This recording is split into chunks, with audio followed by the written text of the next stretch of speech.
Good afternoon, sports fans. I know that's all of you. You're all sports fans. Hello. Here in my basement again. We're going to do some more cleaning streams today. I have 3 goals for this stream. Only one of them is cleaning games. Goal number 1 is to have a less wobbly table. So that was the first thing I worked on since I looked at it at my last stream and I was wobbling all over the place. I got myself motion sickness just watching the VODs. So I did some stuff to shore up my table a little bit. Hopefully it's going to wobble less when I'm trying to do cleaning. Looks like it's much better already. That's goal number 1. Goal number 2 is to hopefully have fewer drops than I did last stream. When I tried to do a gameplay stream last week, I had, 8 to 10 to 12 drops where the stream just totally cut out. It was not good. Very unreliable experience for most people. So we reset the router right before we started this stream. Hopefully that'll help things and it'll work better. We'll see. I've got some other ideas planned if that doesn't work. I'm still going to finish this stream, but I think my next stream after this one will probably be closer to my router. I'm actually going to do it like in my living room, I think, and try moving my gameplay stream to another location, see if that helps at all. And worst case scenario, I should also be able to like plug in from that location if I need to actually use an Ethernet cord and plug in, which is what you should do. Everyone should be doing that when they're streaming. But alas, here I am not doing that. So goal number 3 is to remove some bad stickers from some games. So here's just a quick sneak peek. The big one here, Billy Hatcher, has a $5 sticker on the inside. Well, it's actually got one on the outside and then another one on the inside that's on the artwork. So we're going to do that one last. We're going to practice with these other ones that are not quite as valuable to see if we can get a good system for how to remove those stickers. So there's a couple ways I like to do it. Generally, my preference is to use heptane and try to go through the paper stickers that way and clean them off. That seems to be probably the best way to do it overall. The other method that I might try today too, we'll see if I can do it. I have a heat gun that I've never used before. This is my wife's heat gun. She uses it for craft projects. And I was like, can I borrow that? I might want to set something on fire. I mean, remove some paper stickers from 20-year-old game cases. So she said, sure. Wait, I need to fix that sentence. It's not game cases I'm taking them off. It's going to be the artwork itself. I definitely don't want to take it to the vinyl cases. That one will not be heat gun. That will be bad. But if I use it on just the artwork, that should help kind of redo some of the adhesive, get it sticky again so that you can then peel it off a little bit. My preference, without even doing it a whole lot yet, my feelings is that the heat gun is a pretty effective method to do a pretty good job pretty quickly if you're careful and kind of know what you're doing. Whereas the heptane that I use is much better. It's like a much more thorough application. But it does take longer to use the heptane. Both methods can ruin your artwork. So I'll have to be careful doing it either way. So let's get started. I'm not going to do the spines quite yet. This is going to be the pickups video part of the stream. The first one is I finally got a copy of F-Zero. I never owned F-Zero, but I had friends who did. So it was one of those games where I never felt the need to own it because I always got to play it when I was at a friend's house or something. Spoiler, I'm not at my friends' houses very often these days, especially their parents' houses where they used to grow up. I definitely don't go there very often. So I was like, you know what? I finally need to just add this to my own collection. I know this is digitally everywhere. I probably own 2 or 3 digital copies of this, but I found this one for pretty cheap, mostly because it's got a little bit of damage on the label there. It's a player's choice game back when that was a new thing. So I think the value of this is relatively low compared to the game itself. But I figured for my purposes, it'd be fine. Bless me. Okay, so I'm going to, this one, I don't know if you can hear it. I don't know if I can hear it, but it was wobbling on me earlier, the cartridge in there. So I'm going to break into this one and see if we can take a look. Oops, wrong one. Take a look at the contacts inside and see if we can piece this together a little bit. So I've got my game bit screwdriver.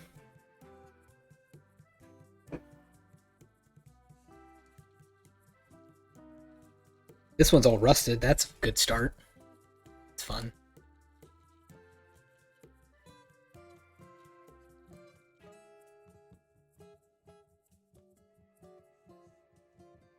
All right, so we're gonna take our game bit screwdriver, open this one up, put that to the side, see what we're looking at in here. Doesn't look too bad. It's mostly just the rust on this side seems to be the problem. The contacts itself are a little grimy, a little dirty, so we will clean that up. Mega Man, come on in. Clean and stream. That's right, we're doing it. I like this also, while we're in here, check out this fun little, like, extra plastic bit that, like, didn't break off the board here. That's fun. I don't think I've seen that before. Welcome on in, Mega Man. How's your morning? Well, I guess it's afternoon at this point, treating you. Alright, so I'm going to start with just like a nylon eraser. Not nylon, like a rubber eraser. Not a nylon one, but a regular one. And I'm just going to kind of go with some of these contacts. So here's like another look at the before. Kind of grimy. Got a twin board somewhere in the world. That's true. It probably has some other board that also is missing a big chunk out of it. So I'm just going to erase this like it's a mistake on a high school paper. This is the first step. This is like the safest thing I can do to the contacts to get them to work again. Is just use an eraser to get all that grime off of there.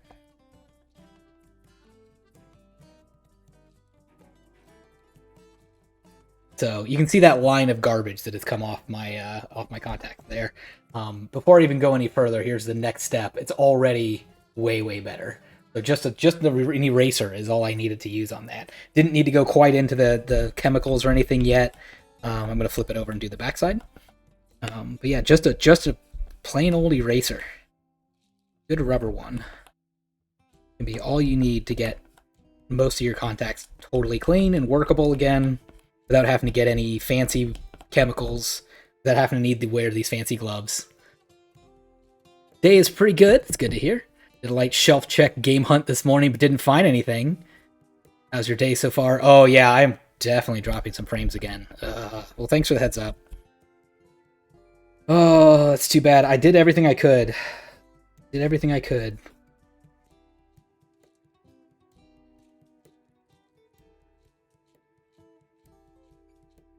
Yeah, lots of drop frames. Let's see, what do I want to do about it, if anything? It's already 2.5 minutes into my stream, practically. That's about it, since I last got kicked off.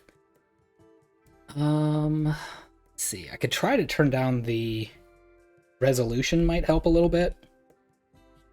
Be harder to see all the gunk in here, but maybe that would give me a more reliable stream. I think the problem probably is just, again, my distance from my router, so I don't know if we'll be able to continue doing these cleaning streams if I'm going to keep having internet issues all the way from my basement. It makes sense, but it is sad.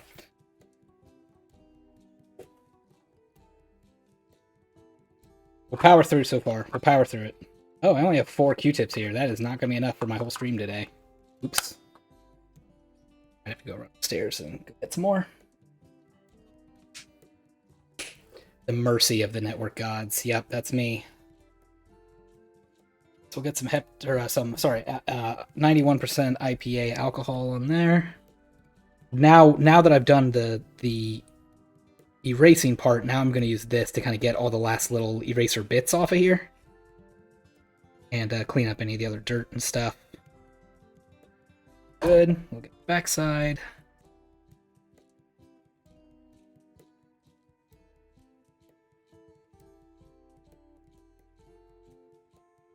My day's doing okay so far. Doing okay. My wife is upstairs also watching a stream. Oh, getting a little bit of color off of there. So yeah, it's still pretty gross even with that eraser. We're still this board needed cleaned for sure. But yeah, my wife is also watching a live stream this morning. That could be also part of my issues, as we may just be overtaxing it a little bit with too much demand, not enough supply. Seems okay at the moment, though. I don't know how long it'll stay, though.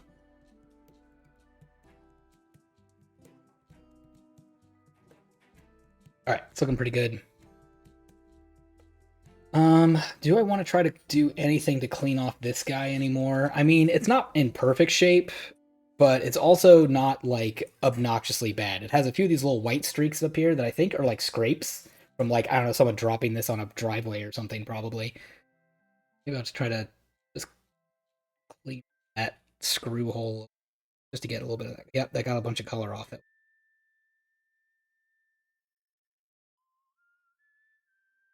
See if I can do that to this guy.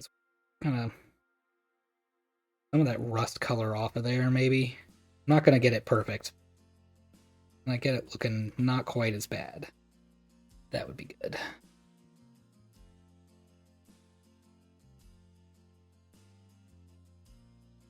I don't know if that helped or made it worse. Sir Chadley's stock is rising. How so? It's because I'm having a decent day, or is it because of all the other stuff going on?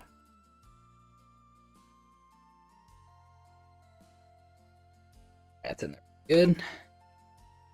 Let's get hinged and then down. Tighten that.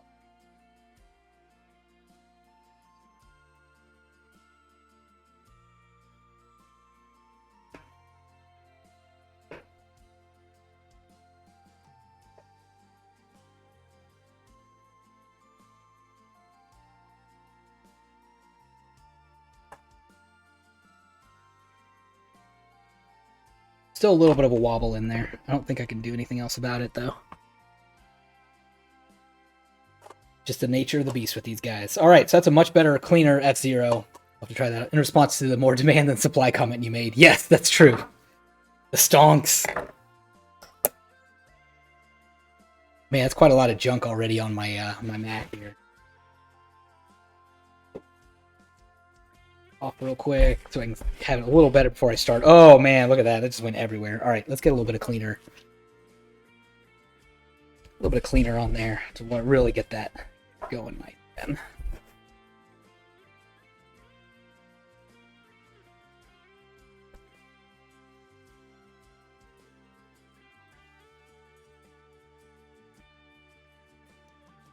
Better. Take it. Okay, next up on the pickup stream, let's do a couple Game Boy Advance games. Got Avatar for Game Boy Advance. This is not the same game as the Avatar for DS that I have, but they're very similar. I probably don't need both games, if I'm being honest, but sometimes you're just like, I want to know what the difference is between those two games. And you know what the fastest way is for me to do that? Is just buy both games. And so I can just put them in my systems and try them out. This one probably doesn't need too much. I'm just kind of getting these contacts a little bit clean with some of that isopropyl alcohol. Yeah, not much color coming up there. That should be fine. That one was already in good shape as it came. That's good. Put that in the good pile. Next one up is a Yu-Gi-Oh! Double Pack 2. I have the first one, and now I have the second one. I think same thing. I remember this one not being too bad when I looked inside of it there. But yeah, not too much color coming out of there. Fair strategy. That's right. I'm just gonna buy them, and we're gonna find out which one's better. All right. Good. Next one is gonna take a little bit more work, and that's because it's got some permanent marker on there that we're gonna try to get rid of. So we'll see how that goes. You went down a rabbit hole trying to see if any good Avatar Last Airbender games existed and felt like the GBA DS 2D games were probably the best. That's right, yes. So I agree. I found the same sort of thing. That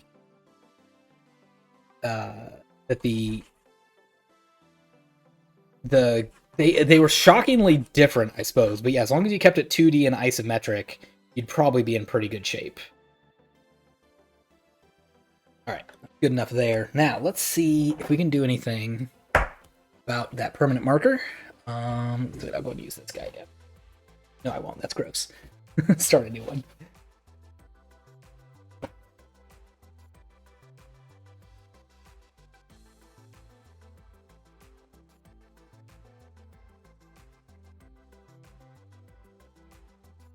We're going to do our favorite use an expo marker method and see if that just gets it right off without leaving any sort of permanent marks on the sticker.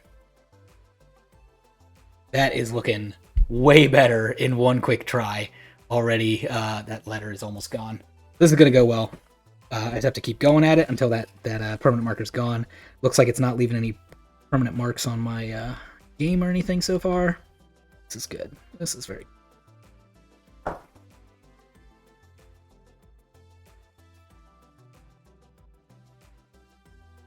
Jacob name.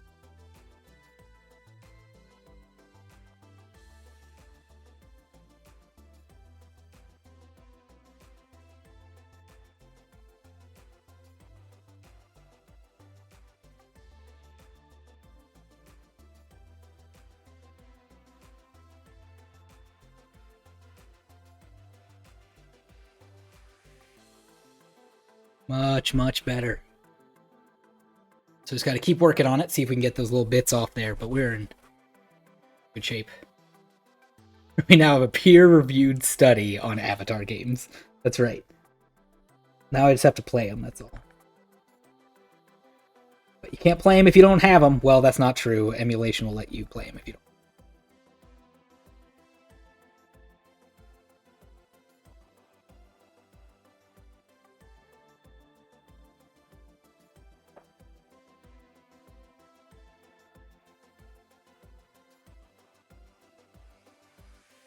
All right, doing better. Still just a couple little black spots on there we're going to keep working on, see if we can get... Yeah, that ink came off so clean. I know, right? It's amazing. There's some other eBay item I was looking at. Oh, I remember what it was. It was Wario Land. I'm still looking for Wario Land on Game Boy Advance. Another one that I own digitally, but I wanted to like own a physical copy of it, but it's just so expensive that it's hard to buy it. But keep looking, see if there was going to be a big deal on one at some point. But I found one out there where you could really tell someone had permanent marker on the game saying what their name was, but they tried to clean it off with the wrong cleaner, probably just like an alcohol-based cleaner right on it, and totally took the ink and color right off the label of the game and just ruined it. Just absolutely was like, can't come back from that. You have used the wrong material and gone too far. Look at that. Can't even see it. How's our contacts doing, by the way? Hard to tell from here, but they seem okay. Seems alright. Cool. I didn't even bring my systems with me to like test them out. Next one, this is one of my big purchases. This is Nanostray 2. I've had the first Nanostray forever, and Nanostray 2, I was basically just like, I'll come across it naturally at some point in the wild, and then I'll buy it, and just never found it. Never found it. And I was watching the eBay price goes up and up and up, and I was like, I'm just gonna have to get it. There's no... I don't really have anything else I can do here. I'm just gonna have to buy this game on eBay and bite the bullet and pay a little more than I wanted. So, I got a relatively okay deal on it for what it goes for, but there was a long time I didn't pay anything more than $20 for a game in my collection, and I had to break that rule for this one. Do you know if the dry erase method works on something like a game manual? It should, yes, it should. Especially anything kind of glossy. And so assuming a game manual has like glossiness to it, that should work. It should be able to come right off. Just make sure you wipe it off with a paper towel right away, obviously. That dry erase marker can become kind of permanent if you leave it on too long. But yeah, it should probably clean that up pretty good. Speaking of cleaning up pretty good, those contacts are looking better. We can I get a good look on there? There we go. You can see there's a little bit of like a kind of residue and gunk on here, but also the label. So it's actually easy to see here, but the identification stick print on is kind of coming off. So I need to be careful on this one how much cleaner I use on the back. I can't really afford to lose much more of that identification number. So, how do I want it? I guess I might even just leave it. I'm just going to try it with just paper towel with no cleaner, just to kind of just wipe away the gunk. Might just leave it at that. It's already looking 10% better. Yep, we're going to go that. We're going to call that good enough. Do the same to the front, just kind of just a surface wipe, no cleaner at all, just to get physical materials off there. So there's Nanostray 2. So we'll test this. Next up is part of a lot that I got. I got a couple real winners here. Some real Game of the Year candidates from its respective releases. Well regarded by everyone. You probably already know what's coming. Of course, you already own a copy of Rango on Nintendo DS. You don't, a game that needs no introduction. Card is looking factory fresh again. Thank you. Do my best. Yeah, so here's Rango. I didn't actually buy this at a Goodwill. I bought this secondhand from someone else who must have found it at Goodwill, but I also paid actually less than $197 for this game because it was part of a lot. So like every game I bought was like $2. Complete case and manual.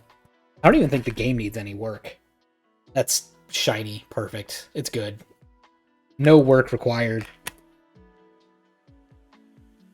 So really, this one should be a quick one. I don't think this sticker's been on here for very long, probably. But we're just going to take our little Scotty peeler device, our little plastic one, and hope to find a corner on here that's going to let me go. There it goes. Yep. Makes a fun noise. It's one of those ones meant to destroy itself. There. But yeah, it's up there. It's gone. And we don't have any much of residue or anything. So I have actually no idea what that game looks like or plays like. Do you know if it's any good? I think it's relatively good. Yes. I have watched a gameplay video of it before I bought it because I was like, I don't want to waste my $2 here. Let's make sure we're making a sound investment choice before we just go buying $2 Nintendo DS games. But it's kind of like an isometric action game with like some light puzzles and stuff. So I guess it's kind of like a really bad Hades. It's got, kind of a ranged combat. You have like a little like pistol gun thing that has like 3 bullets or something. You can shoot one at a time as you go through. Here, I don't know if you can see any of the pictures on the back and if that'll tell you anything at all. Punch, kick, slice, and shoot your way through pint-sized enemies. Discover caves and treasure, and unlock secrets throughout the town of Dirt. I don't think that helps anything. $2 in this economy for a complete in-box Nintendo DS game? Hard to believe. Hard to believe. I'd say this case is like a 4 out of 5. It's got a few little like weird marks on it or something, but I'm gonna say it's good enough. Again, for a $2 game, I'm not that worried about it. Next one, I might have already spoiled it. Yet another extremely well-known, beloved game. You just can't go wrong with Sunny with a Chance. You're intrigued by my explanation. I think it's another game where, like, or another one of those examples where, like, at least the idea, the premise of the gameplay is good. Whether they could execute on that is going to be a good question. But we'll see. All right, Sunny with a Chance. Now, this one, I didn't look it up. I was like, whatever, throw it in. Complete in box. We'll try it out. Disney Interactive Studios. Altron. I'm sure they're well known for some game that I can't remember that they've made. Games, gags, and a gazillion laughs with the So Random cast. Over 40 wacky minigames. So again, 40 minigames, like what? Probably 3 of those are good, like legitimately good. So you just have to find those and then just play them for a few bits. And you got your less than $2 worth of fun from Sunny with a Chance. Complete box manual and a totally shiny DS cartridge inside. Like new condition, I would say, if I were an eBay seller. Even though it has a kind of a gouge on the case. Yeah, you can kind of see that. Cool. Anyway, all that to say, there's a little bit of a sticker here, just like the last one. We'll get that off as well.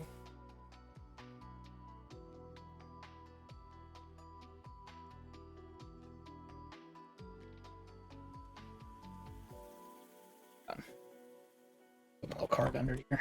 I don't want to ruin this very sought-after, expensive game by not putting my little credit card underneath it and accidentally gouging it.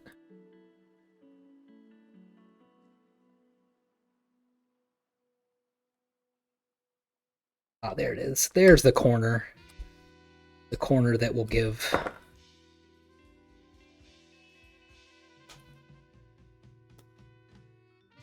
Ooh, got a little tear there. It's alright, see if we can work around it.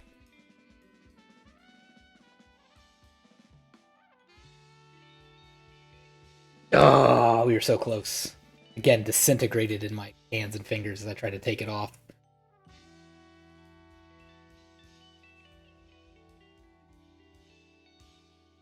There we go. Just a little bit left there, but it's okay. We'll use our tool. Just kind of scrape that last little bit off.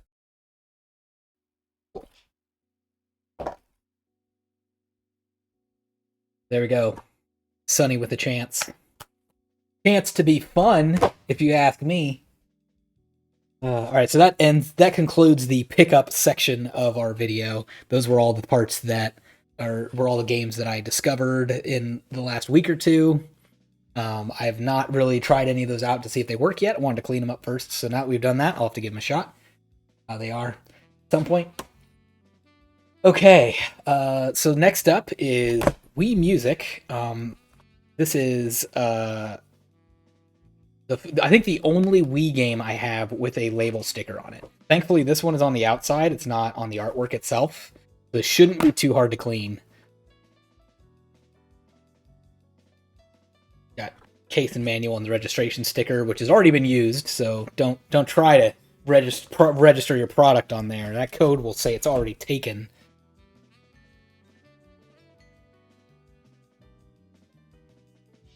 I don't think I paid $40 for this, if you're worried about. That Rango game is like $40 new and $10 used. Yep, I got it for like $2. That's part of what I got. When I saw that lot and saw Rango was in it, I was like, hello. Let's see if anybody else notices this is like this, or if I'm going to be the one who sneaks in here and grabs this.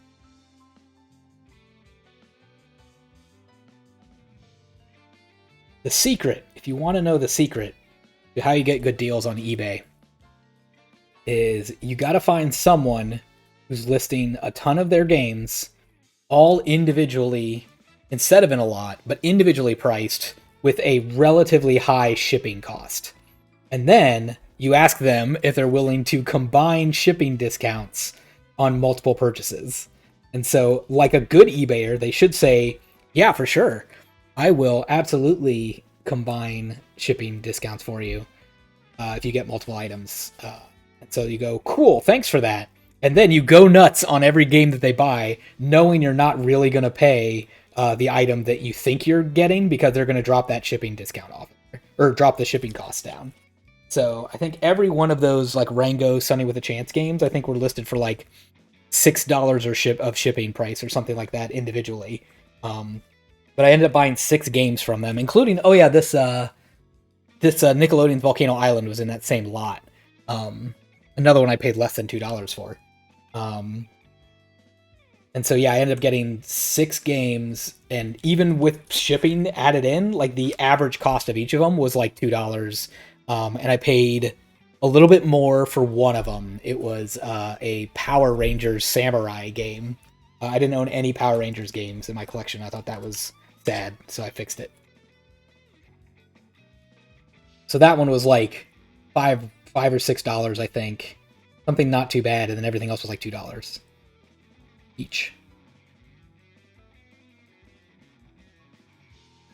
So it was like a $17 total for 6 games.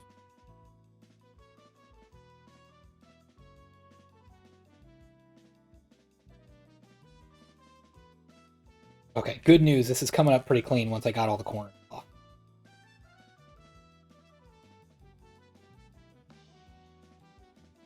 Oh, just a little tear there at the bottom. It's a little bit of a tear down at the bottom. See if I can work my way around it in a circle. Get it from the other side.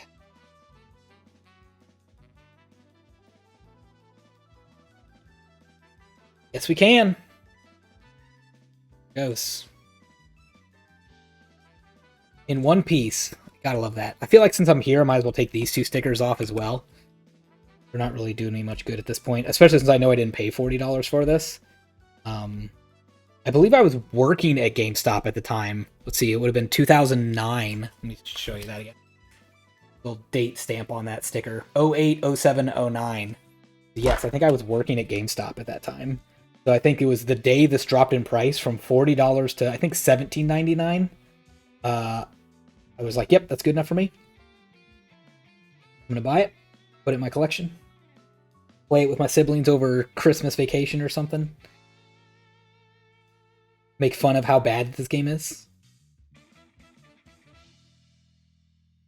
It was basically Trombone Champ before Trombone Champ was a thing. This really is like absolutely the precursor to Trombone Champ. It just didn't know to lean into that ridiculousness. Like, that's all it really had to do to be good, is be more cognizant of the fact that this is not a good game at its core, and lean into the ridiculous, lean into the absurd, the humor, the comedy of the silliness of just whamming your instrument button over and over again to the beat of a music.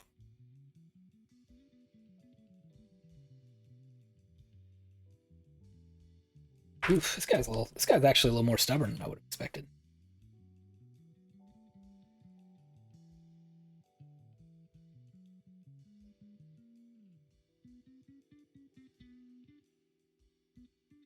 Take our time through here.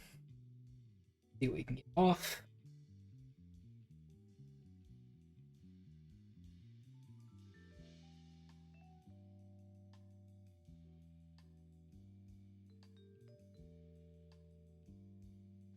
Just tore it, just trying to do that. Not ready yet. Not ready. I gotta find that corner.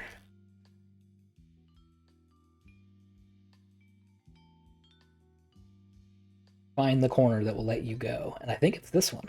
It's the last one. I'm gonna keep working under this. I don't really have another corner to go to if this doesn't work. So I'm gonna keep scraping a little bit longer than I normally would, compared to when I normally say that's good and start just peeling it off. I want to get, yeah, underneath there where it tore before. That as best we can.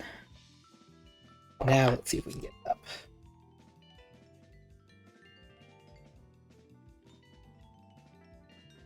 Oh, took a bad angle at it. Had it. Saved it a little bit.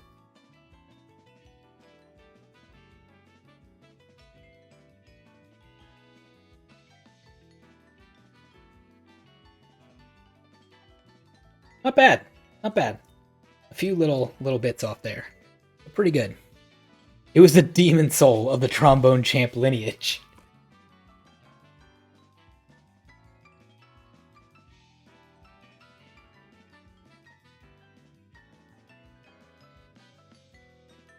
Now, good news is all these little tiny bits are coming right up with my Scotty peeler. We're in pretty good shape here. We got that off pretty good. And then finally, just got to get this sticker off here, off the top.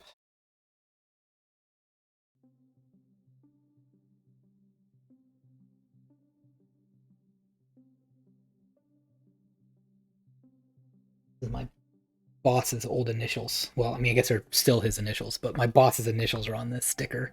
LAP. One of the best bosses I've ever had, actually, just coincidentally, was the one who worked at a GameStop. I've had quite a lot of bosses through my lifetime of working at this point.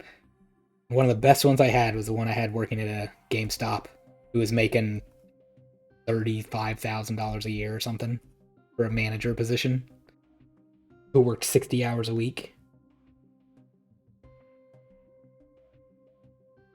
He was very good at motivating his employees, very good at being willing to do whatever he asks his employees to do. Very knowledgeable, very realistic. And a lot of times with those GameStops, it's hard to get a good combination of someone who cares about video games, is knowledgeable about video games, but is also helpful with their knowledge of video games. That can be hard. Sometimes you get someone who like lords their knowledge over everybody else at a video game store. They're like, you don't want to buy that game. That game's crappy. Like, I do want to buy this game, actually. No, game sucks. Get rid of it. Buy a different game. I don't want to buy a different game. I want to buy this game you have for sale at your store. Why are you trying to talk me out of this, sir? Those are my least favorite. And then the other thing it's hard to mix in there is also someone who can also be a salesman. Do the opposite. You need someone who can say, oh, if you like that game, you know what else you might like? I don't know if you've seen this game, but if you like Wii Music and you think that's super fun, you should check out Trombone Hero. Or Trombone Champ. Trombone Hero. That's a different game that doesn't exist. You should check out Trombone Champ. In fact, Trombone Champ 2 is coming out soon, perhaps. I mean, not in this reality, but... And you can pre-order that game if you here at GameStop. Then you make sure you have your copy. The day it comes out, we'll have one for you. Might have a pre-order bonus, maybe. Maybe if you've got games to trade in, you'll get an extra bonus if you trade that in toward a pre-order.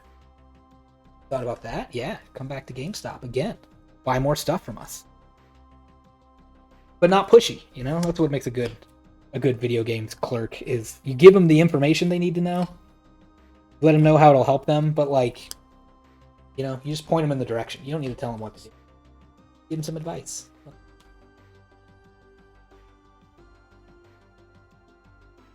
Unsung hero. Salute. He worked at GameStop for a long time. It was about 10 or 12 years before they finally let him go for some sort of garbage reason. Like his store wasn't clean enough, or didn't sell enough Game Informer subscriptions, or something dumb. He's moved on to, I'm sure, a much, much better job that's much easier and probably pays way better. So good for him. Shout out to Lucas.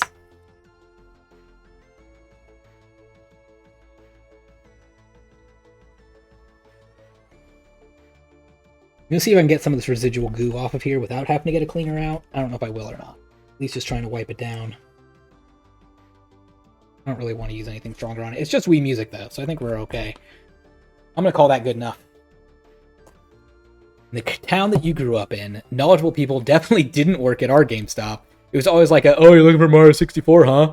You should also check out the new Call of Duty Black Ops and pre-order your copy. Yeah, no, that's not really going to work. It's not going to sell a lot of copies that way. Let me fix this artwork a little.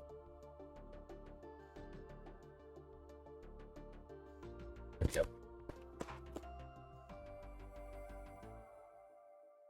My expertise at the GameStop that I worked on was the handhelds and other like family-friendly games. That's what they all came to me for. So when there was some mom coming in saying, I want some DS games for my 6-year-old boy, what are some good games for him? And I'd have to be like, all right, well, how well is his reading comprehension? Because that's going to tell you a lot about what kind of games they can play.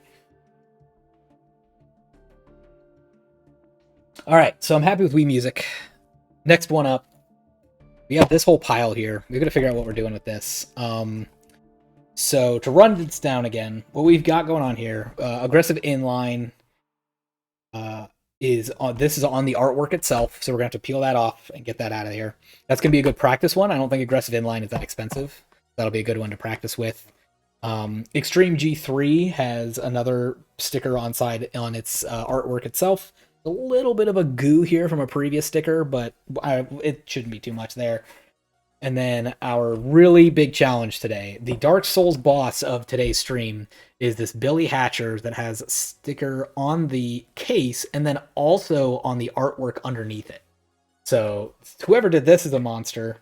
These do not have my company's initials on them. So I don't think anyone I worked with was responsible for this. I think I went to a different GameStop to go get all of these. during the final days of the GameCube era. So I think, let's see, how do I want to start? Question. Start with aggressive incline, I guess. Not quite exactly complete in box. It's got a page or two of the manual, just the back page of the manual, I think. But for $3 at the time, I couldn't really complain too much. Disc is in relatively good shape. All right, so we're going to take the artwork out. I'm going to put that to the side and come back to it later. And figure out our technique here. So, we could try the heat gun, the dreaded sticker on the art insert. We could try the heat gun. I have not yet played with the heat gun. It would be nice to practice with it and see how it goes. Or the other alternative is I could use heptane and try to perfect my method that I've already been using for these and use that.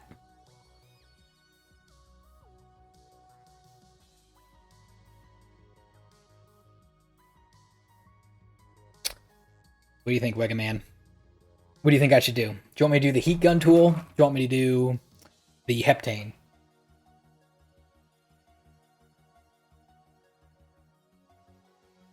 I'd put up like a streamer poll, but I don't think there's a whole lot of people to vote on this poll at this moment. So you just let me know in chat if you think I should go with the heat gun tool to remove this sticker, or if I should try the heptane alcohol method.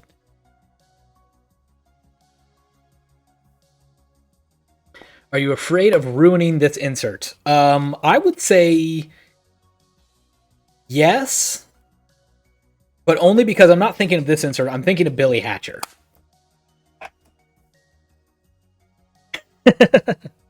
Ryan breaking in here with his opinion. In keeping with the spirit of the game, what is the most aggressive option? That's a good point. That's a good point. What is the most aggressive technique to use on aggressive inline? That's a good approach. I think that's a heat gun for sure. That's the heat gun. All right. We're going to try it. So, never used a heat gun before myself, but I think we've gotten our vote in, or at least the first vote, which is the heat gun by accident. So the basic technique that I know, boy, I don't have a lot of room on this cord. Hopefully this works out okay. Is I'm going to want to not put it like directly on it. I'm going to want to go from a little bit of a distance, and I want to keep it moving. I want to make sure I don't just put, make sure I don't like just leave it in one spot because that'll scald it and burn it. As soon as I start seeing some like brownish color on this sticker, that's about as far as I can probably go. And then we're going to want to start picking off immediately from this heat gun. So let me make sure I've got a good place to put this heat gun when I need to put it down, so I'm not just like throwing it on my lap or something and then burning my pants. That's bad. And yeah, so before I even start with this heat gun, I'm about to be a little left-handed here too because it's off there. Yeah, like it's not. I can't really get under there without the tool very easily. It's certainly on there. The sticker looks like it was placed in 2008, so it's been a while.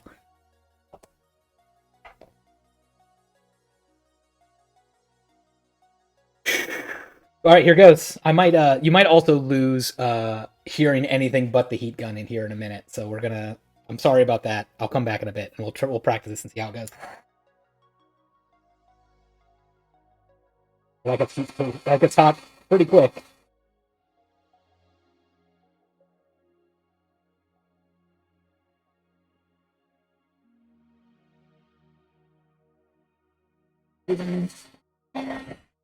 Okay. Before I even get very far at all. Yeah, don't think I've done anything else to that yet. That's not enough. Not enough time. Let's see. I wonder if I've got something that can like hold this down. That's going to be pretty resistant. Something like that, maybe.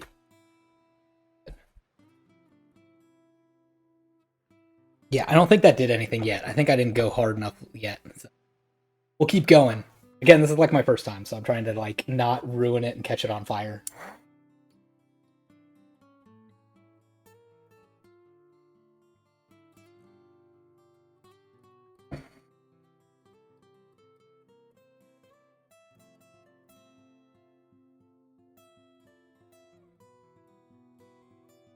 Okay, it's too hot. Too hot. I didn't even get it where I wanted to, really. Now, I will say, I'm able to get under it a little bit. So, it didn't do nothing.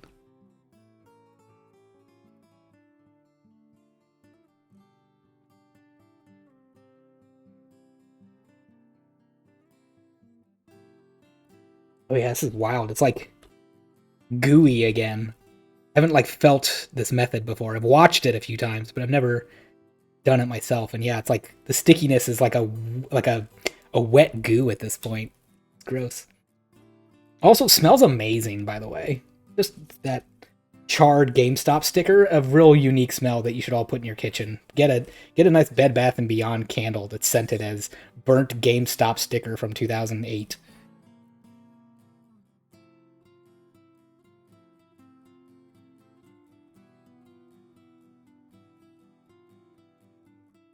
I'm a little curious what it's going to look like when I get to this part where I did burn it a little bit to see if that burn went through the paper at all, and I goofed it too bad.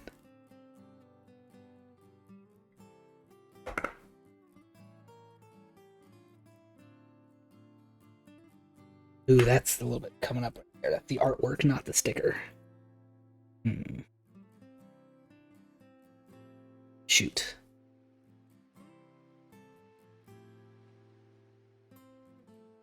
Right. See if I can get it from the other side just a little bit.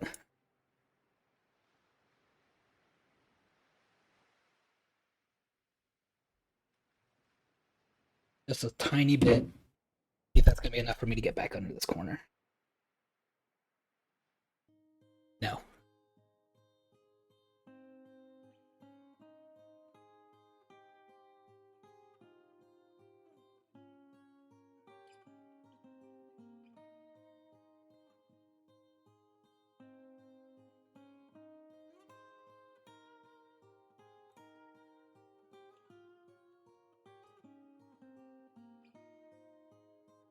Yeah.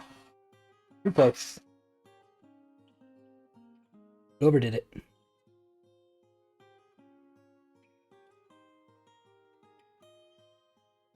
Can't believe after all that, it's still like not coming up. But this is why we did this on aggressive inline first and not Billy Hatcher. So we could try it out, learn some lessons. Yes, I'd like your finest burnt GameStop sticker candle, please. Give me one of those jumbo-sized ones. It'll last for about 7 different seasons before we can finally throw this one out.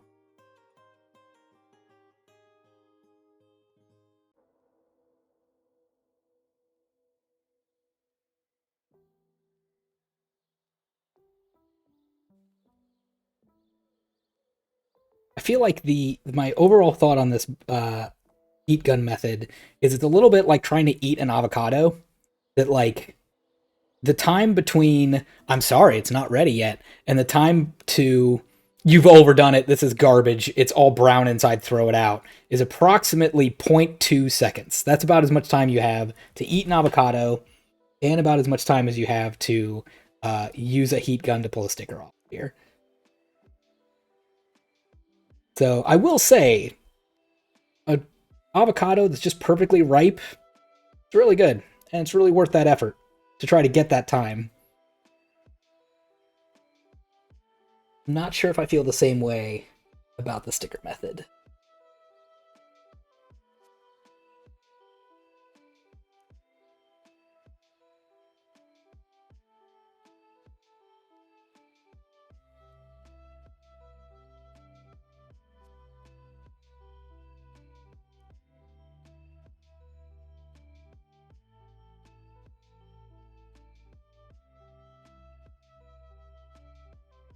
I think my other thought on this method is it's not going as fast as I thought it would. I think I was under the impression that this would take, like, you'd heat it up a little bit and then you just peel it right off and it just kind of goes.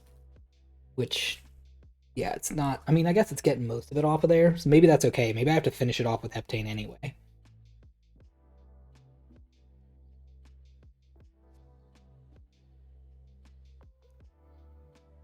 See, section back there.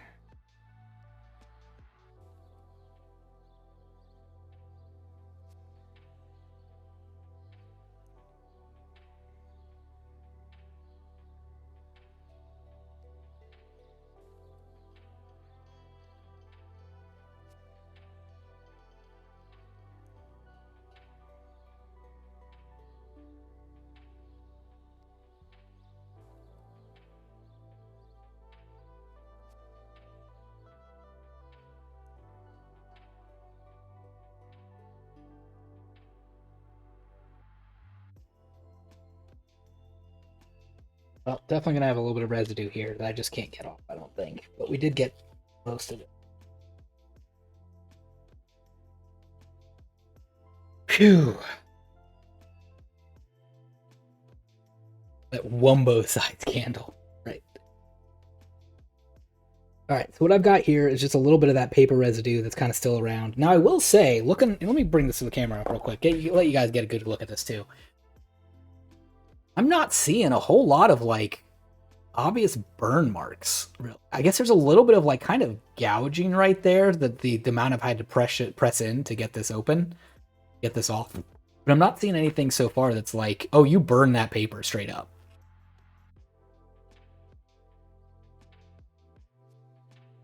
So that was pretty good. I guess I could try.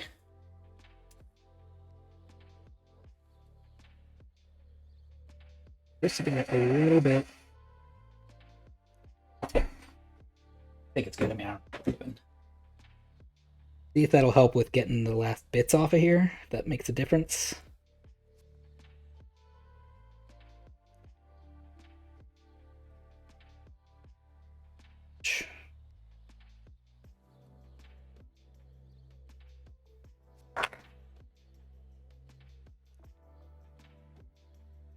Alright, so we're going to switch to the heptane method, at least for the end of here.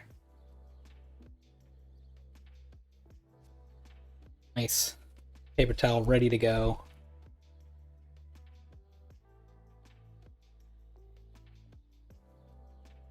And I'm going to do heptane on a Q-tip.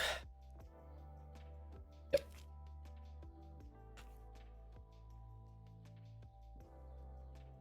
Yeah, if I can get the residue off, we may be in good shape here. So I'm going to get that pretty wet with this heptane here. Ryan says not at all. Heat gun didn't seem to do anything there at the end. Not at the end, anyway. Alright, so on this I have to be careful, because it can take the ink right off. But I'm just going to kind of dab it on the sticker part, and let it kind of eat its way through that residue. I'm just going to kind of just do some dabbing here.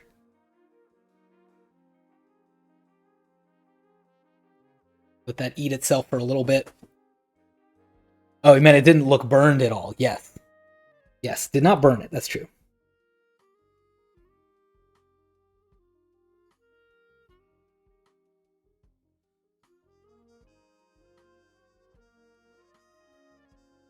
Alright, so now this tiny little bit does seem to be coming off pretty well. And it doesn't look like, at least from what I can tell, that I'm losing a ton of color right now. This looks good so far.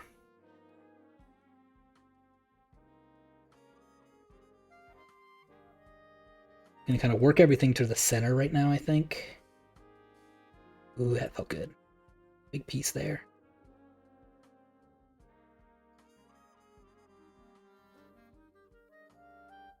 That's the part where the artwork came up.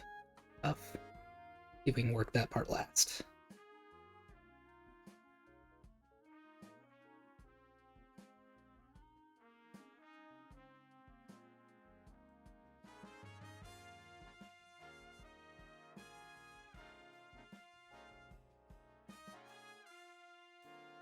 Looks like it's already dried up. Let me see if I can dab that a little bit more.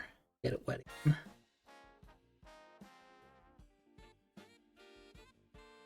Heptane dries really fast.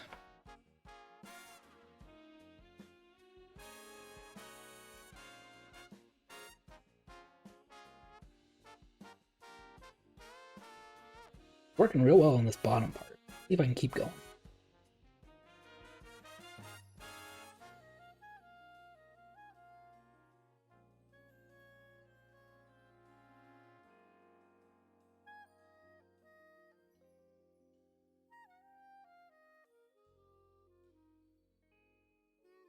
Oh, that was a botch. Label part. That one is kind of already going to be a problem. I already had that torn up from quite a while ago. But yeah, I got a little white spot right there where I tore the artwork off.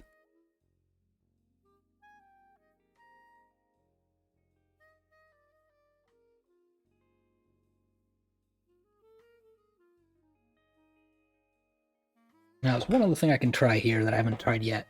That's my metal Scotty peeler tool. Sometimes I'll use this on paper, and I think we're at the time now where it's worth trying the metal version. This will do a better job of getting those really stubborn parts off than the plastic one will, but it's also more likely to gouge or cut a hole into your paper. So it's a little bit of a risk and reward situation here, but I think we're at the part where we kind of did the best we could.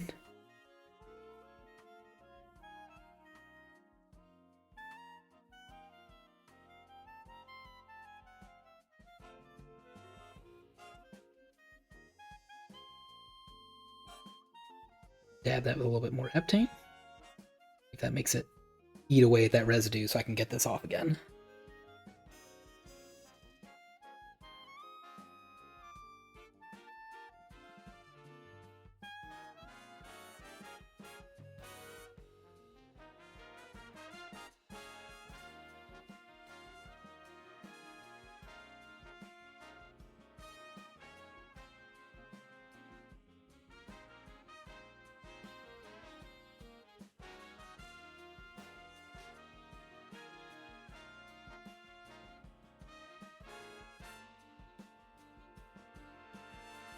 Going pretty well.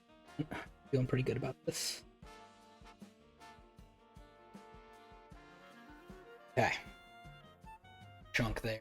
That's good. I suppose at some point in this process, you also have to ask yourself, like, what exactly is your end game? Like, at what point is your... at some point, you have to stop. And so, when is it that you say that's good enough? And that's as much as I can do without causing more damage. And I'm getting close to that point.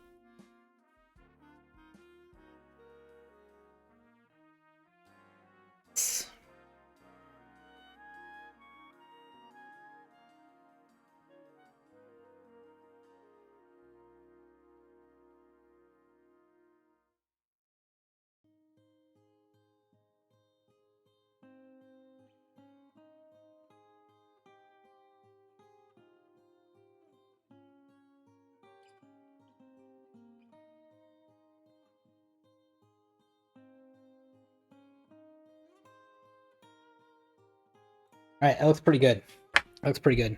Next step I'm going to try to do, I don't know if I've got any more heptane left on here, but I'm going to dab up to some of the residual sticky points here.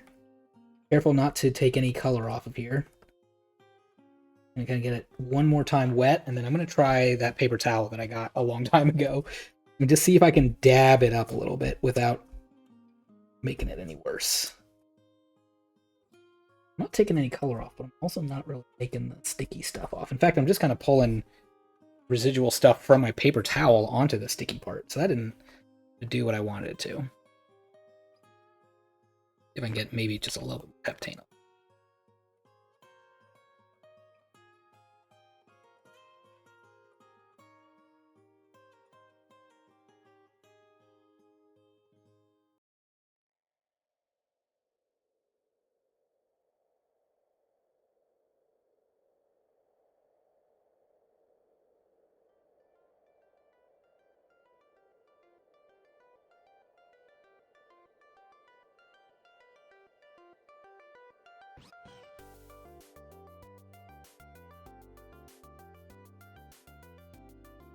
Not look like that's doing a lot of good for me. I'm gonna be working open for it. How about, can I scrape any of that off now? Yeah, a little bit. Doing a better job than the paper towel was, at least.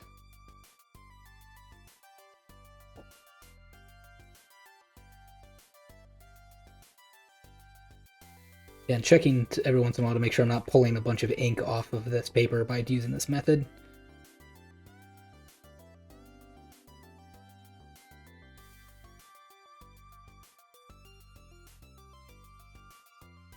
There we go. Yeah, that's kind of getting some of that residual stuff off there.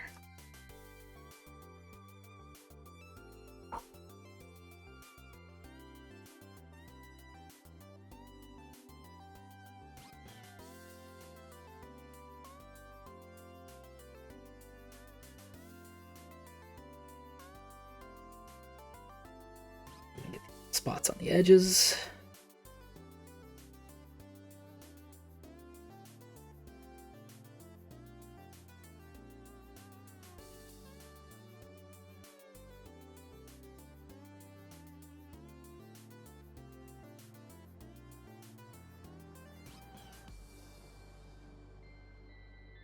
All right.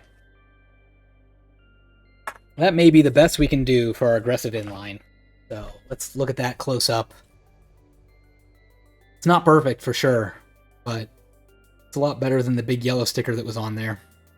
If I didn't get that tiny little part there where I ripped the art off, I feel like this would be a lot better. It was just that one spot that I couldn't save that I think really makes this look pretty bad. But I think once I put that back on in the case itself, it won't look as bad. So let's test that theory. See if this looks better. Looks way better than having this sticker there. Yeah.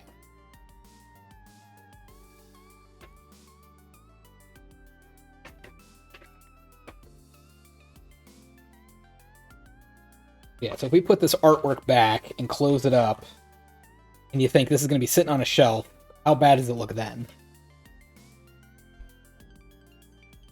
So again, that one big spot where we ripped the artwork off looks pretty bad, but otherwise it kind of just looks like a regular artwork case. It doesn't look that different.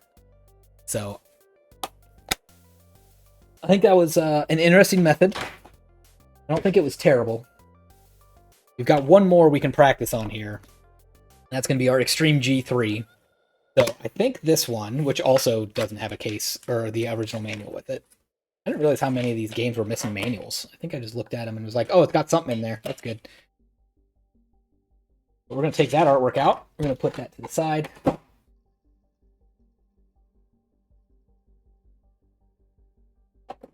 And I think for this method, we're going to go back to our heptane method, but we're going to start with the heptane and not do the heat gun, just to kind of see how it looks differently. So...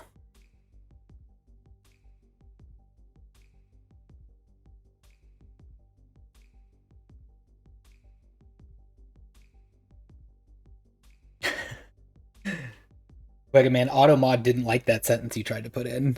It thought erase the white was racially motivated. That's hilarious. Dry erase the white spot. Yeah, we could. I mean, let me go back. I'm going to pull back.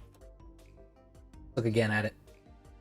I mean, yeah, if you just made that black instead of white, you honestly, it wouldn't be as noticeable. It's definitely an idea. I don't hate that idea. I'll think about it. I might do it.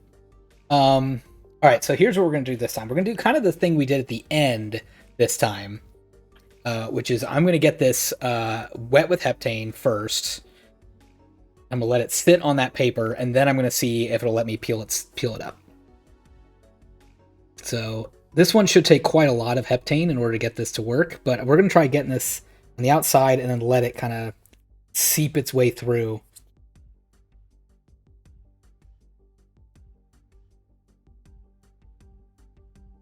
And hopefully not get too much on the artwork itself. I need to remind myself, don't overdo it. That's probably plenty for now.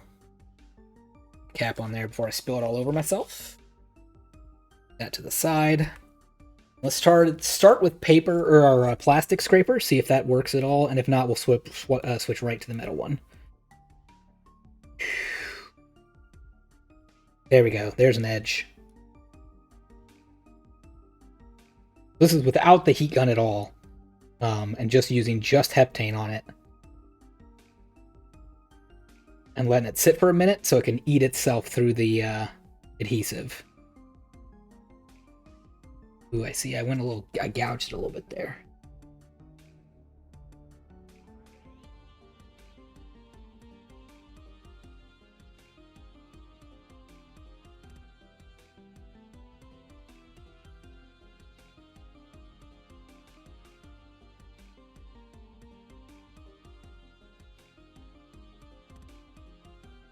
You know what I'm going to do? I'm going to switch the new tool.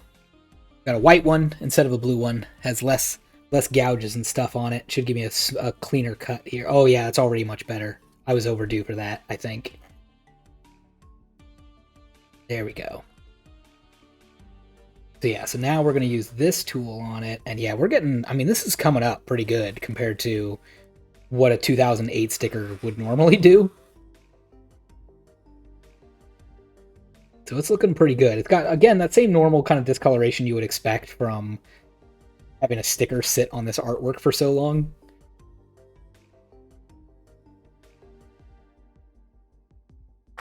Should I try peeling this back? What do we think? I guess your risk here is you're going to tear the artwork. But on the other hand, yep, okay, that's coming up there. Let's keep scraping. Let's just keep that method going. That seems to be working okay.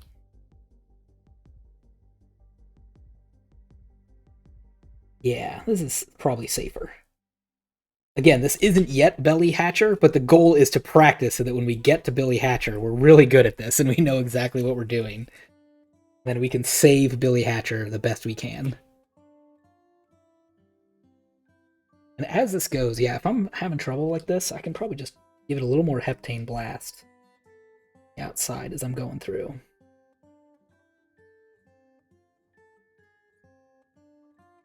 Another hit of that heptane. See if I can get under here.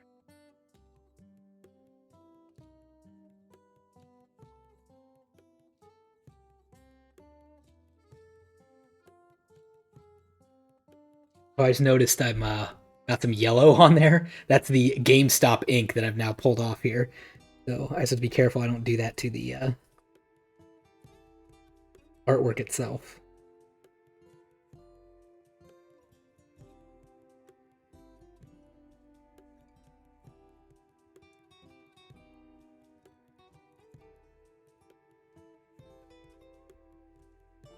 Kind of carefully working that under there, trying to get under that part that tore off. Trying to get it back together a little bit so I can go back to peeling it all at once. Would be great. Don't know if we'll pull that off, but we can at least try for it.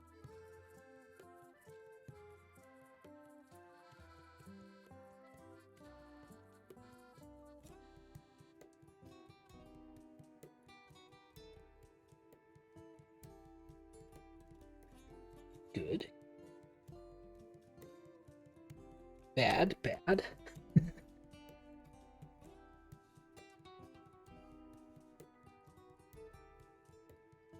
Dab that with heptane, let it eat at its sieves a little bit more.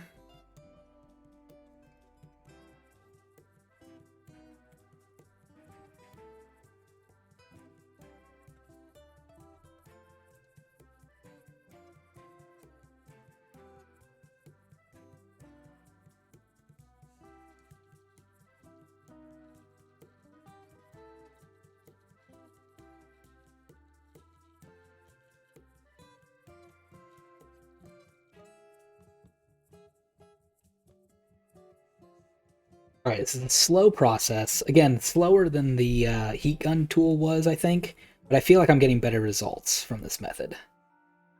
And then, again, the heat tool, it's not like that took 30 seconds and then we were done. Like, it still was a very lengthy process. So it feels like just investing a little bit more time in doing this heptane-only method seems to be working out okay so far.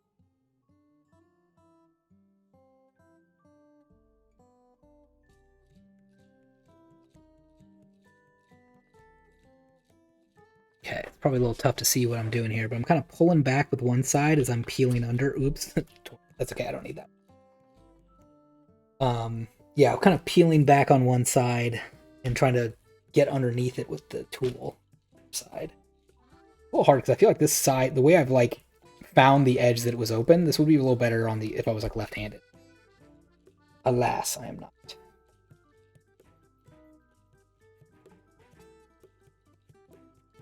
Wonder if I can do anything about that. Oh, you know what?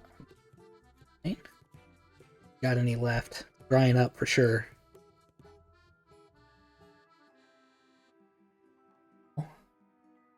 Finish my heptane on that before I try that again.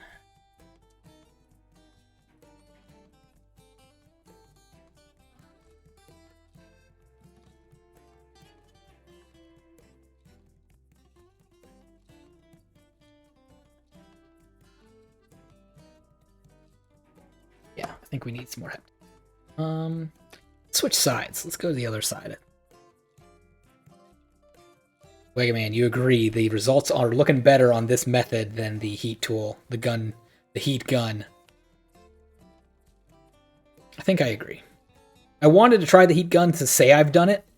I wanted to try it so I could really experience it myself. I really wasn't sure if it was going to work out. I would say it worked less good than I had been hoping for.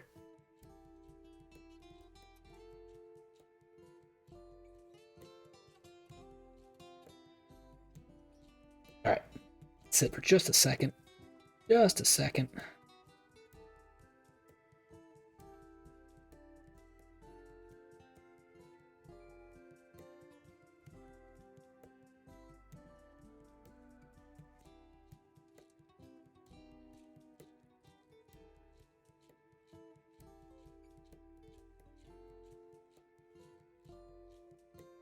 Stubborn part here on this corner.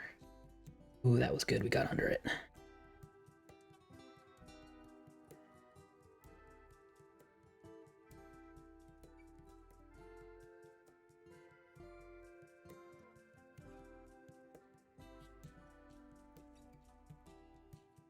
Almost there. Just keep it up.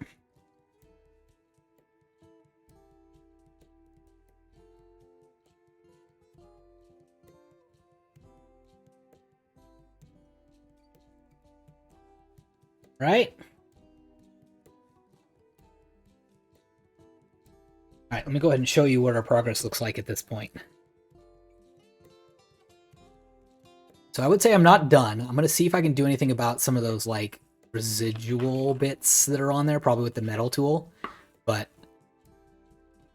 that looks a lot better than the last one, I'd say. Maybe it's just because I didn't tear it. Maybe that's all. We're going to dab that with a little bit more of that heptane. Just get some of that residual sticky goo that's there. Make sure I'm not pulling up too much color. Another whip of that. Just hold that in place a little bit.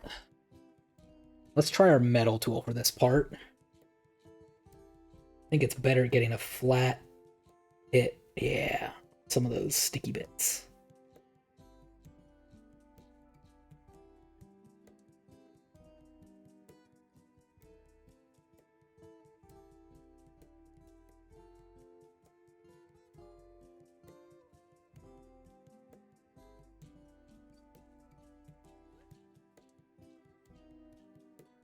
Good.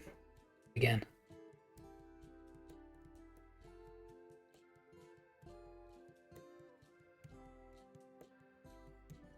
Again, tend to be careful to dab here and not brush or wipe. I think that will take black right off the artwork itself.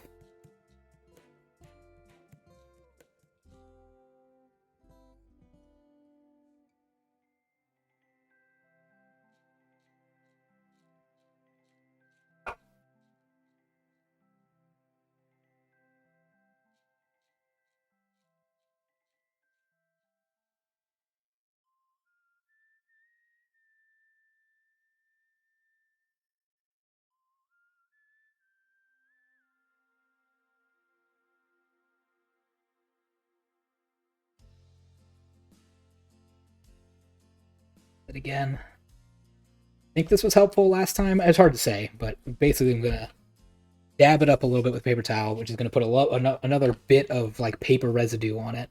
I'm going to heptane that again and then scrape that off. I think this helped. I'm not sure. Go.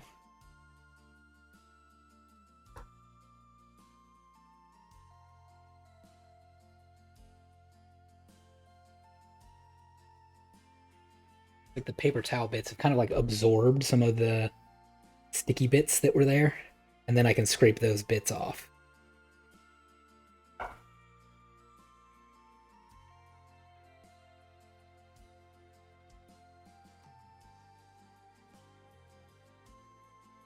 I would say I'm getting very close to the part where you say that's good enough. You don't need to go any further than that.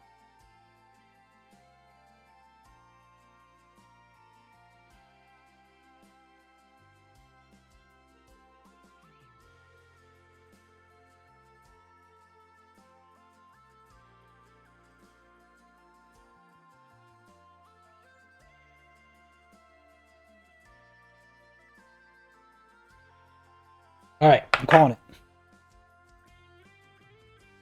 Get another final look at that.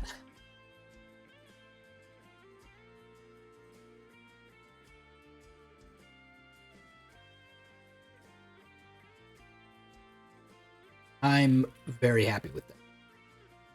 Very happy with it.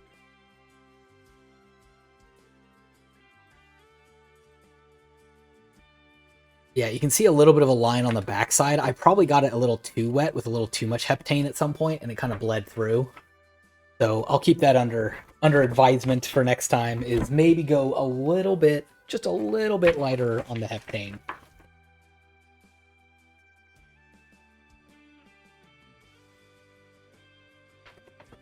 And you're right, I could just take a little bit of that marker to that little spot down there and make it look a little bit better. Also, this case needs a good cleaning as well, but I don't think I'm going to hit that up today. I think today I want to focus on these spines. Get those off as best I can. Okay, are we ready for the main event? Are we ready for our friend Billy Hatcher?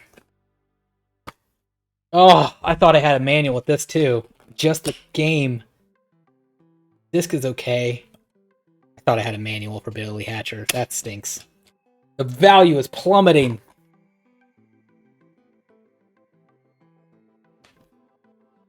Alright, so this is a two-parter. First part is going to be, we're going to get the case first, get this little sticker off here. It's not going to do me any good to get the artwork off if that's still here, so.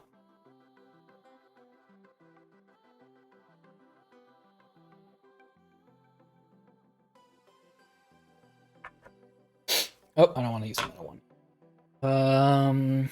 Switch back to my blue one, because I want to keep this white one as pristine as possible.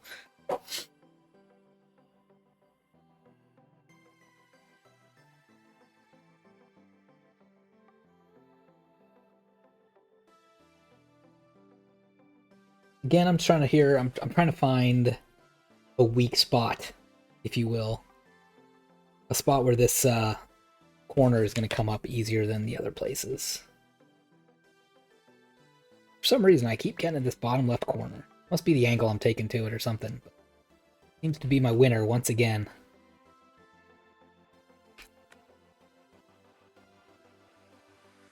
I could even use the same heptane method here. Heptane is not very dangerous on these final cases.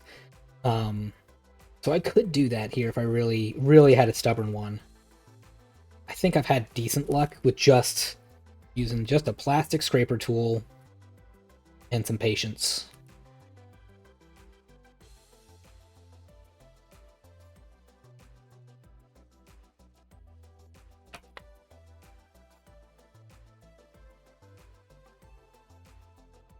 Meanwhile, anybody else working on any big game projects at the moment? Any games they're playing right now? Any big, lengthy behemoths they're trying to take down? Myself, we're still working on the Fire Emblem Three Houses second playthrough. This one with the Edelgard plotline. We have now gotten past the good part. Anything more than that to avoid spoilers. But we've gotten past that part, and now we're just kind of at the see what happens from here part. I would say we are close to 100 hours into their second playthrough, and I would estimate we have something like 40 to 50 hours left to go, maybe. It feels like it's less than that. The way the game is setting itself up, it feels like it's only 3 more battles, which I know can't possibly be correct. But we'll see.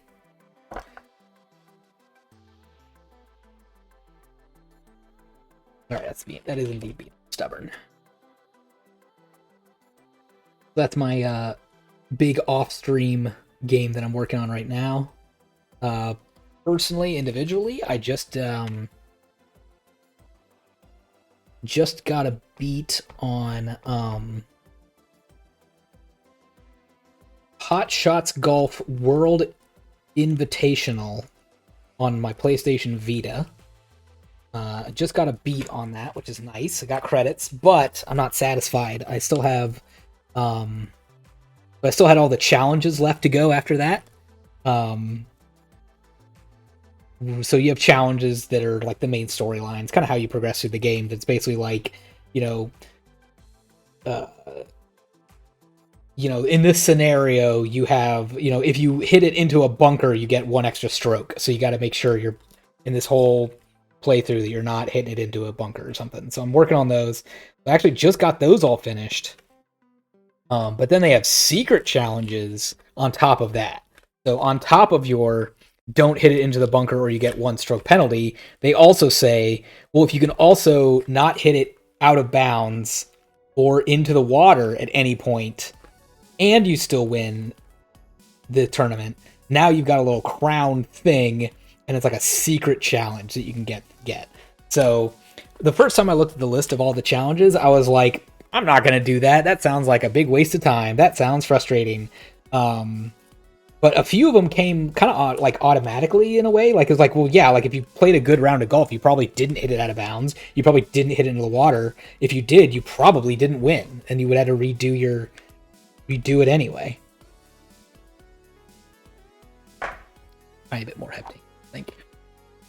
So I think there's 36 challenges or something like that, and then each one of them has a hidden challenge. And of those hidden challenges, I've done about 10 or 11 of them so far of the 36. And so now I'm like, well, which are the other easy ones that I think I can get pretty without too much effort?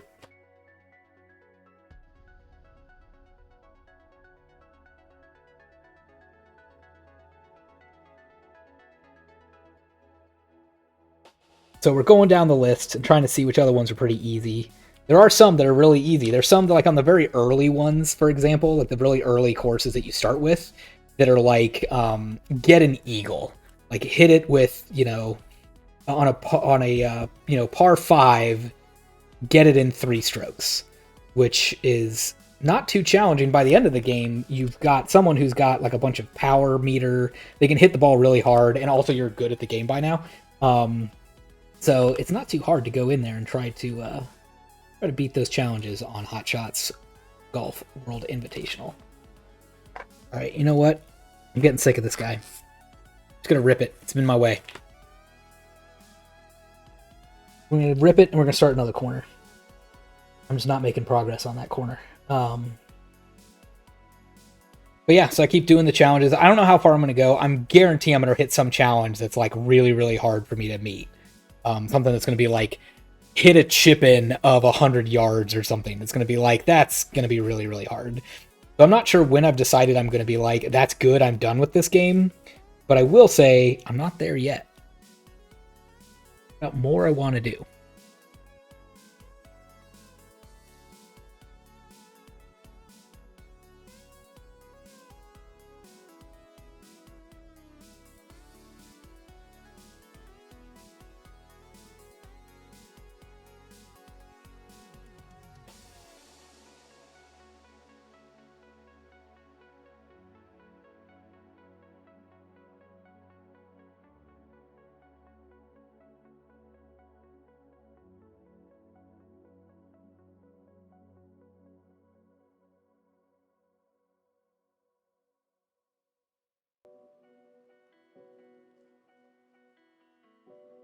Real jerk. Start ripping. They're just getting in my way. Let's see. Got some more heptane left on here.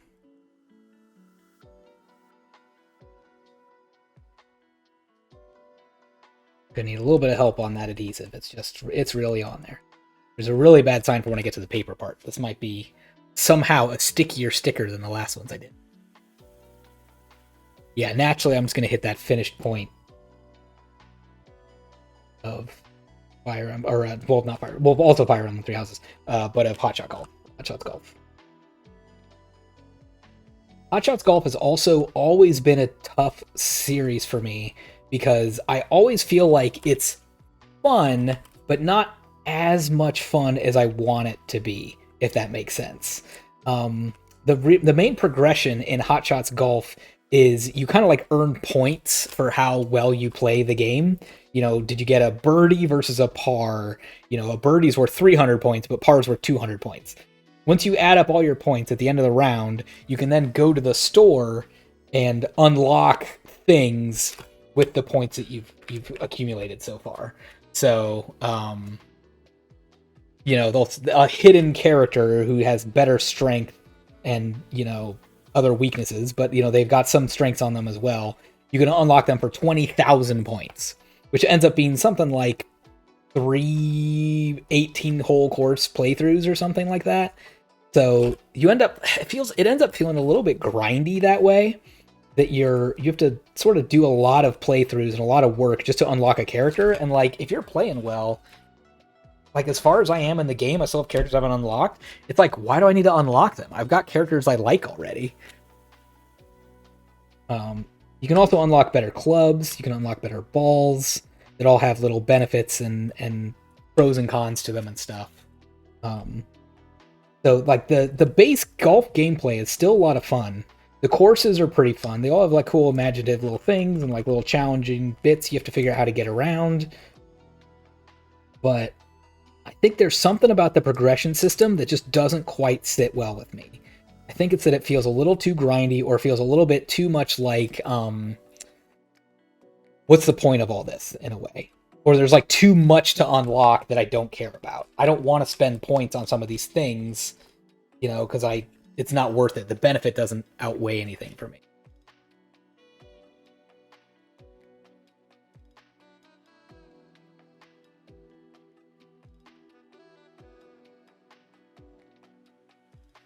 So it's a fun game overall, for sure. Again, the base golf that you're there for is good. I think I just really prefer the Mario Golf handheld, like the Mario Golf Game Boy Color, and even a little bit of the Game Boy Advance, their method of progression, which is just straight up leveling up. You get a lot of, you know, you do ooh, you know what? Let me try this method. I'm gonna get some heptane on this and see if I can wipe this off now. But yeah, Mario Golf on the Game Boy Color, that one I think is my favorite golf game I've played. I have, I think, 2 characters that I've brought all the way up to level 99, because it feels like it's not, like, the challenges are kind of fun and interesting that are in Hot Shots Golf, but Mario Golf is just like, just play golf. Just do good in a game of golf and, like, you know, get a better score than your opponents. And as you play, your character is going to get a level up, and then it's kind of like Mario, like a Paper Mario or Mario RPG type of system, where it's, you know, now that you've leveled up, what do you want to spend your points on? Do you want it to be distance? Do you want it to be control? Do you want it to be, you know, your draw and fade, or just hit it straight? And I feel like all of that progression system works way better than you just get points that you then spend in the store. At least for me. All right. That was way longer than I thought. Hang on, I still got a spot. There we go. That was way longer than I thought it would be for just the case. We finally got it good again. So we can finally move to our main event.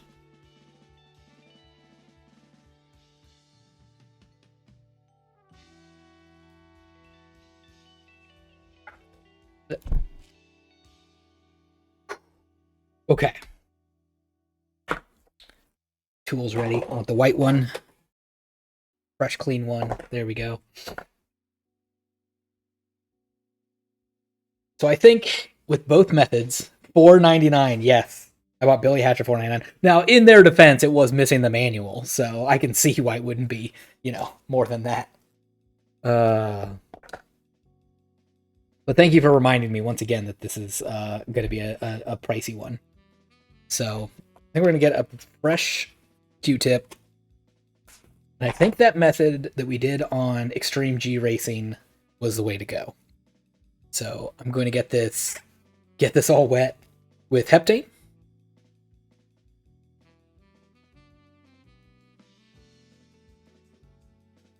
And we're just going to kind of let that label get all wet with heptane. Let it soak in, and hopefully that'll eat a little bit at the adhesives and make it so we can pull that off. this is a fun balance here of how long to wait for this too. That I definitely want it to have some time to eat it what's there, work its way through there.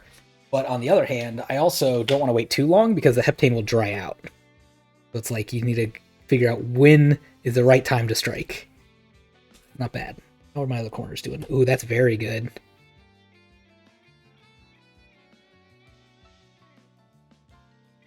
That's good too.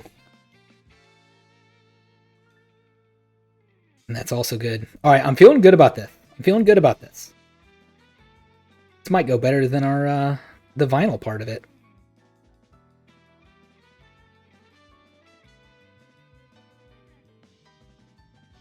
I forgot that when I was a kid, I didn't care so much about manuals because I knew I'm not going to read this manual.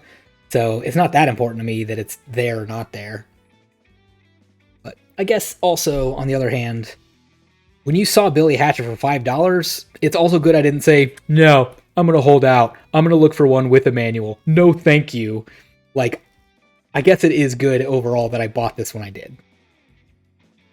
I don't think I would have had another chance at finding a $5 Billy Hatcher with a manual.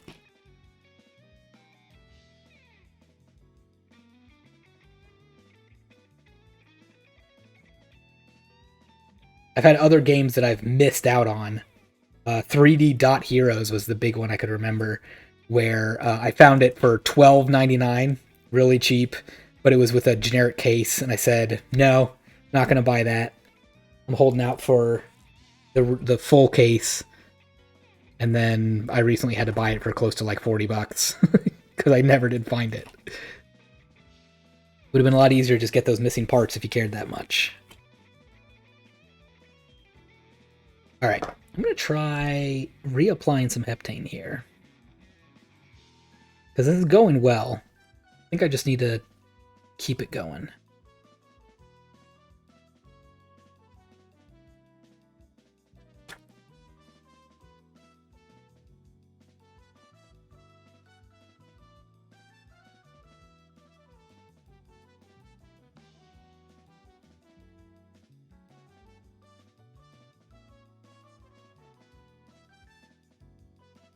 So I'm almost done with Hot Shots Golf. I'm about ready to start finding another game to play. I'm not sure what it's going to be yet.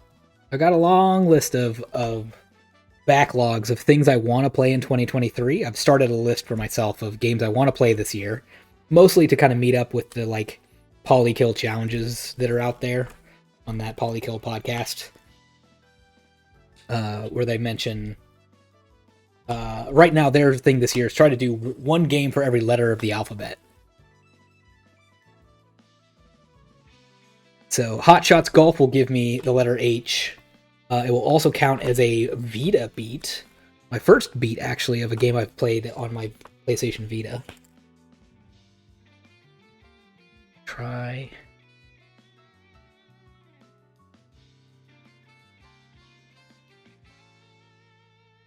a tiny bit there. Try and pull up any color. Nope, we're good. But I also have plans for non-challenge related games I want to play and beat as well. So as soon as I beat Fire Emblem, for example, I have Fire Emblem Engage already waiting for me.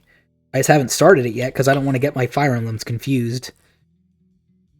But I'm going to pick that up very close to when we finish Three Houses. My wife also just picked up her copy of Pokemon Violet, finally. We were waiting on a sale for that. Didn't want to spend $60 on it. So Amazon had a copy like new for $37.50 or something like that. We bought that, already got here. In brand new condition, sealed and everything. So she's going to play that after we beat Fire Emblem. So we do have two different Switches, thankfully. One that's hers, one that's mine. We should be able to split up and play our own games pretty well.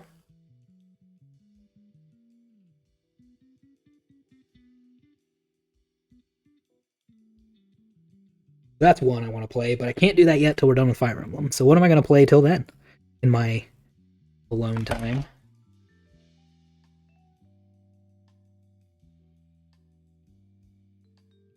Get some more heptane.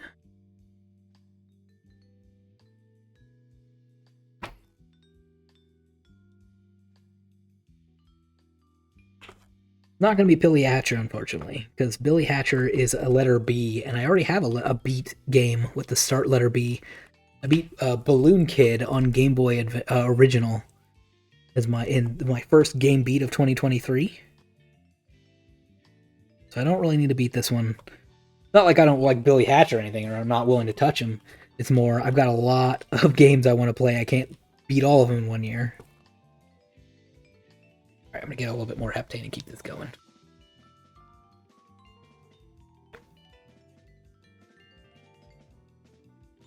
I've also been playing a little bit of a Nintendo 64 game on the side that's not very good, but it's fine, which is Nuclear Strike 64. I got it in a lot of some sort a long time ago, and was just like, well, let's, find out what this game's about. Tried it, and I was like, that's pretty fun.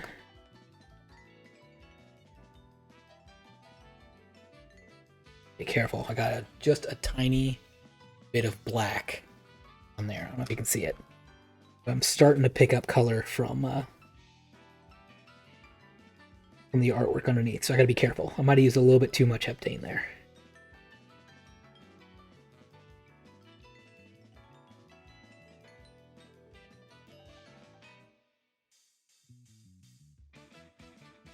I know one big meaty adventure I want to take on this year too is Jeanne d'Arc on PSP. That's going to be my letter J game, and a PSP game for that matter too. And that might be my next one I pick up after the Vita, because it'll be another handheld game. Though there's also a part of me that says I should probably play my Xbox or my Nintendo 3DS games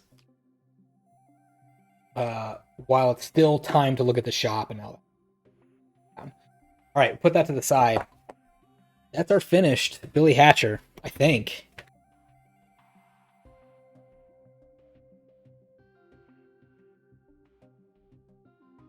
That's pretty good. It's pretty good. A tiny little bit of missing down there. That's pretty good.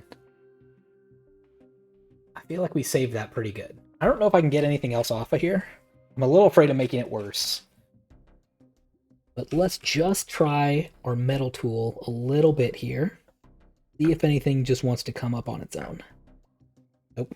Okay, let's try tiny dabs. Heptane. Much at all. A little bit.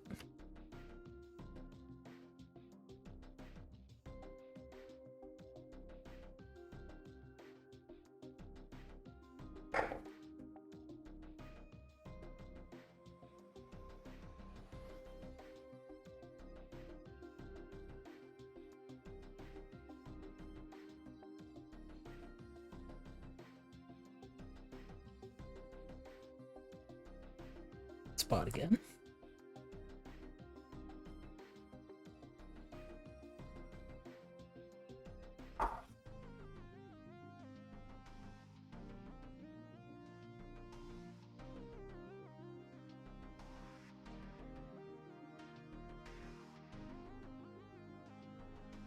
He's bought some games from the 3DS eShop yesterday, trying to make sure I can get stuff before it's gone. All right, you got it. You got to tell me what you bought then. I've got a long list of 3DS games on my wish list too. I think I have 5 pages of games on the eShop wish list that I'm looking at. I keep waiting for sales on some of them. Every once in a while I get lucky, and there is one still. I'm still holding out hope that there's going to be a big clearance sale at the end of the year, or right before it's over, I mean, where they're going to say, all right, Professor Layton versus Ace Attorney, that game is now half off, and it'll save me $15. I don't think it's going to happen, but I can hold out hope until it's too late, and then right before it's too late, we'll go buy everything. Alright, here's our Billy Hatcher. I think that's the end. I think that's it. Now, you know what? You brought up a good point. What if I take our black pen here, little dry erase marker, and just boop, boop, just boop. We just booped it. Just a little boop. And then we'll take our paper towel and dab it off a little bit. That any better? That help? Do it again. Do it twice. Boop. Boop.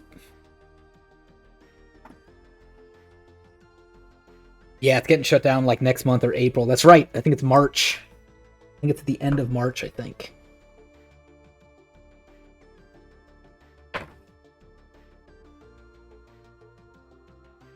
All right, Wegaman, I think you're a genius. I think we're going to do that. We're going to go back to our other artwork and just dab those little black spots a bit.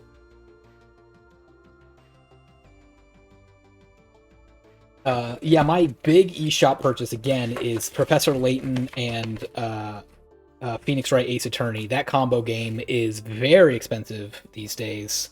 I think digital is the only way I'm going to be able to get that without being a pirate. Mellow Level, welcome in.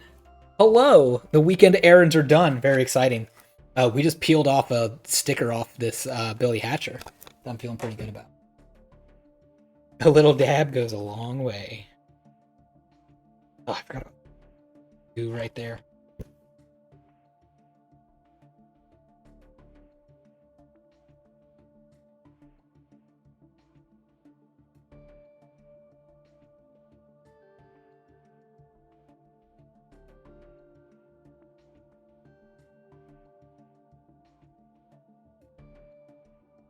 All right, no one's gonna know we did this. They're all gonna think it's just.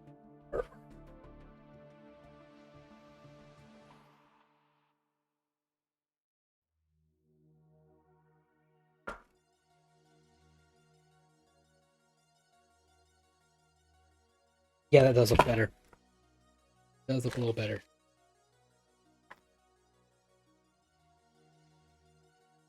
Yeah, and this case needs cleaned. It's not, but all I'm hitting today for big spine labels.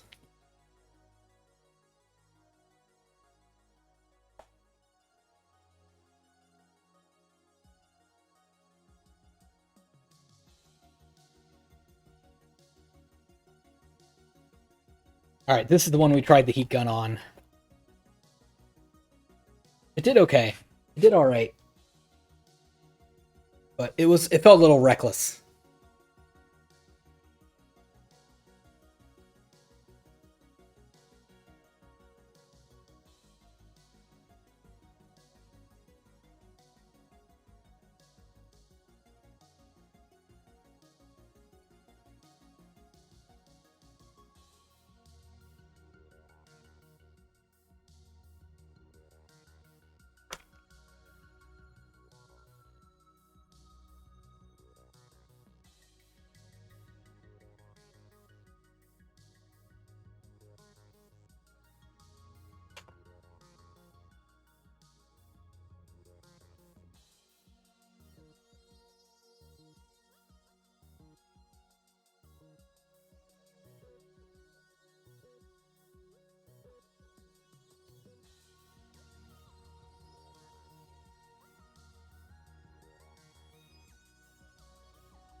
Where'd you go? I'm gonna hit this one more time.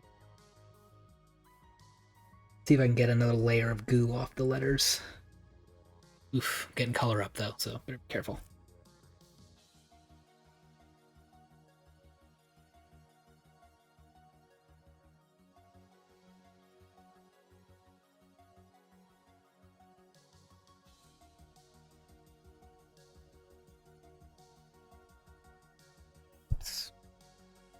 It's fine.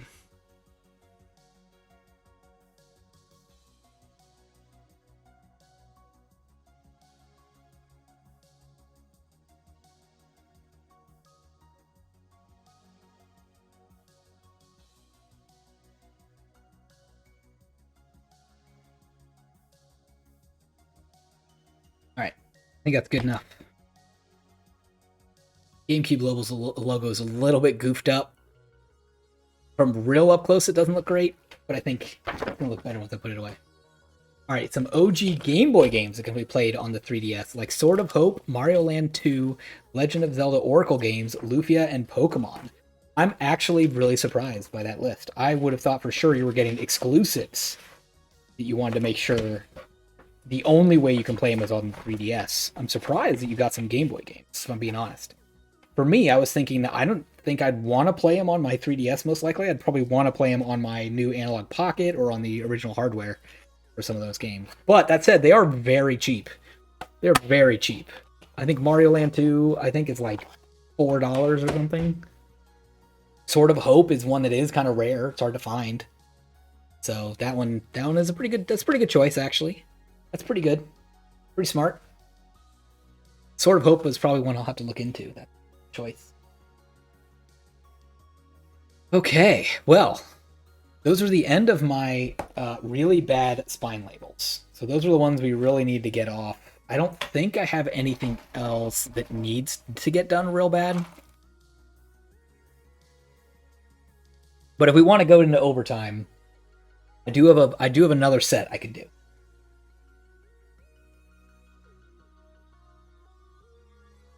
Overtime set, in case you're curious, are my Xbox 360 games.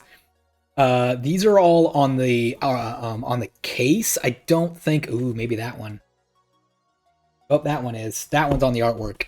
I was gonna save this for a future stream. I think for the next time I do a game cleaning stream, I was gonna get these guys off of here.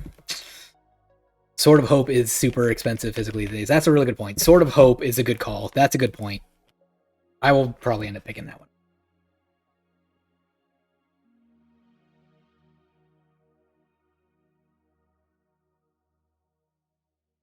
Alright, I think instead of doing these, I'm going to save these again for another cleaning stream in the future, I think. I'm going to run out of games if I clean all of them. There won't be anything left. I think what I'm going to do is call this for now. Call this a stream. Still have a few drop frame issues. Having them right now, I think, in fact. So I'm probably going to end this one, but I might start another stream later today. I might try it from my living room and play some more Switch Garbo games. And by Garbo games, I mean they were cheap games that cost me less than $2.